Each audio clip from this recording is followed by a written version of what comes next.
Balik lagi di channel aku dan kali ini aku akan menceritakan sebuah cerita urban legend dengan sudut pandang orang pertama. Jadi aku mau kalian simak ceritanya sampai habis dan jangan di skip-skip.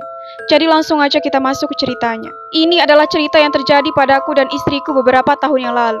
Pada saat itu keuangan kami sangat sulit dan kritis. Ketika aku memenangkan proyek besar, aku dan istriku langsung menyewa apartemen kecil untuk ditinggali sementara waktu. Tetapi sejak pindah ke apartemen, istriku sering mengalami mimpi buruk di tengah malam.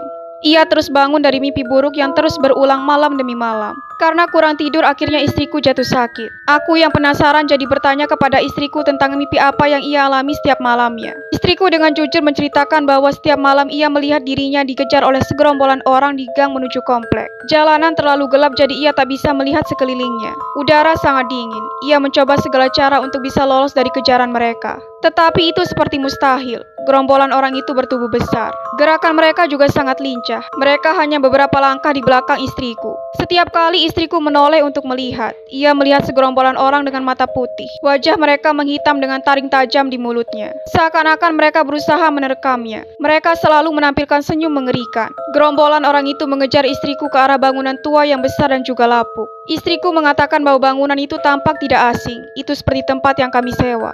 Tetapi suasananya sangat dingin dan suram. Meskipun hawa dingin menusuk kulitnya, ia tetap berlari jauh ke tengah gedung. Ia masuk dan menyadari bahwa itu adalah jalan buntu. Tapi ia tak punya pilihan lain selain bersembunyi di balik papan plester untuk mengalihkan perhatian mereka.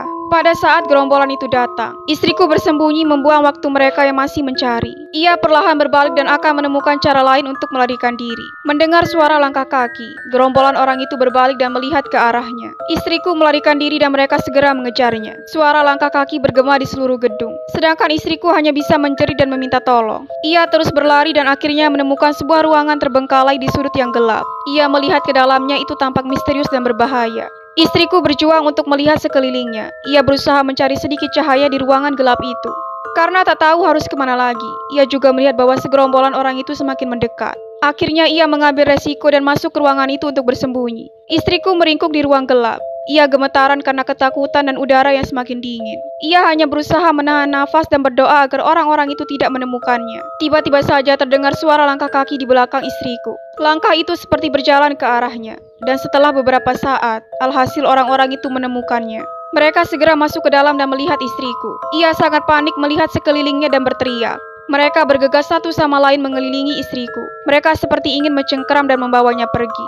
Istriku sangat ketakutan. Ia berusaha mencari jalan untuk kabur.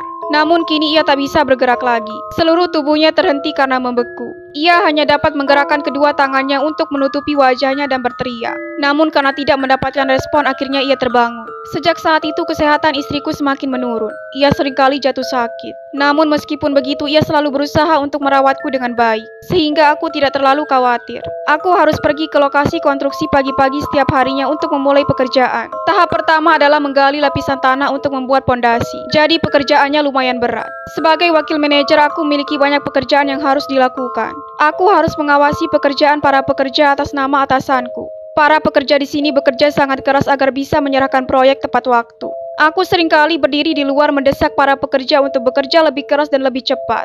Tapi suasana hari itu sangat mencekam saat para pekerja sedang menggali tanah. Aku berjalan sendirian di sekitar tempat kerja. Tanpa sadar aku melihat seekor ular kecil ditutupi oleh tanah di sekujur tubuhnya. Ia tampak sangat menyedihkan. Aku segera meminta eskavator itu untuk dimatikan, kemudian mencari ranting kayu untuk menolongnya. Aku membiarkan ular itu melilit dahan pohon kemudian memindahkannya ke tempat yang lebih aman. Aku menemukan padang rumput yang panjang di sisi konstruksi. Aku juga merasa bahwa tempat itu cukup aman. Jadi aku melepaskan ular kecil itu di sana. Aku berdiri diam di dekat rumput memperhatikan ular kecil itu. Ia merayap melalui gulma kemudian menghilang ke dalam semak-semak. Aku menghela nafas lega setelah menolong ular kecil malang itu. Setelah itu aku menyuruh para pekerja untuk melanjutkan pekerjaannya. Tak lupa untuk menginstruksikan mereka agar tetap di tempat, agar tidak terjadi kasus yang sama seperti ular itu. Aku juga segera kembali ke pekerjaanku. Dan di sore harinya aku bisa pulang kerja lebih awal. Lalu makan malam bersama istriku. Keadaannya sekarang jauh lebih baik. Ia sudah tidak terlalu demam. Malam itu istriku juga tidur lebih nyenyak daripada biasanya. Tapi sekali lagi ia terbangun di tengah malam. Lagi-lagi istriku terkejut dan wajahnya terlihat lelah. Tapi kali ini bukan kengerian seperti mimpi sebelumnya. Awalnya istriku bercerita bahwa ia mengalami mimpi buruk yang sama seperti sebelumnya. Tapi kali ini muncul sesuatu yang aneh yang membantunya meloloskan diri dari kejaran orang-orang mengerikan itu. Istriku melihat bahwa segerombolan orang misterius itu masih mengejarnya. Mereka menyusuri koridor gelap yang sudah ia kenal. Kali ini ia terbiasa dengan adegan di sini. Jadi ia dengan cepat menemukan kamar lama untuk bersembunyi. Kamar itu seperti malam-malam sebelumnya. Orang-orang ini sekali lagi menemukannya bersembunyi di kamar. Mereka juga bergegas masuk seolah-olah ingin mengejarnya kemudian membawanya pergi. Bahkan orang-orang ini menjadi lebih agresif daripada sebelumnya. Mereka menekannya, sampai ketika mereka memanjat melalui jendela untuk menangkap istriku. Ia berteriak panik untuk sementara waktu. Tetapi bayangan besar muncul menggigit orang-orang itu. Itu adalah monster ganas yang sangat besar. Setelah makhluk ganas itu muncul di depan istriku, kali ini ia bisa melihatnya dengan jelas. Itu adalah ular kuning besar yang bertindak sangat agresif. Ular besar ini mencoba melindungi istriku. Ia memakan semua orang mengerikan itu kemudian menelannya dengan utuh. Beberapa dari mereka yang dililit dengan ekor ular itu dimakan hidup-hidup. Itu benar-benar mengerikan. Dalam sekejap mata orang-orang itu menghilang.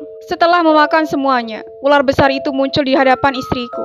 Ia menatap istriku dengan lembut kemudian menggerakkan kepalanya sebagai tanda isyarat agar ia mengikutinya. Kemudian ia berbalik ke arah lain. Istriku juga dengan tiba-tiba mengerti dengan isyarat itu.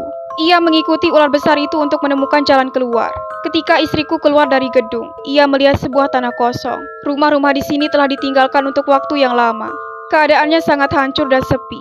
Setelah membawa istriku ke tempat yang aman, ular itu mengarah ke rumput liar di dekatnya, kemudian melata dan secara perlahan menghilang. Secara tiba-tiba sebuah cahaya putih muncul di hadapan istriku. Itu menyebabkan ia terbangun dari tidurnya. Setelah mendengarkan cerita istriku sesuai dengan deskripsinya, aku menyadari bahwa ular yang menyelamatkannya adalah ular kecil yang aku selamatkan di lokasi konstruksi. Aku meyakinkan istriku dengan beberapa kalimat, dan kemudian menceritakan kisah tentang ular yang aku selamatkan di tempat kerja. Ceritaku membuatnya bernafas lega. Sejak saat itu istriku tidak lagi mengalami mimpi buruk yang aneh. Proyekku juga dieksekusi dengan lancar, dan jauh lebih cepat dari yang direncanakan. Ular kecil itu benar-benar membalas budinya. Setiap perbuatan baik juga akan mendapatkan kebaikan. Semoga bisa dijadikan pelajaran dan sampai ketemu di video selanjutnya.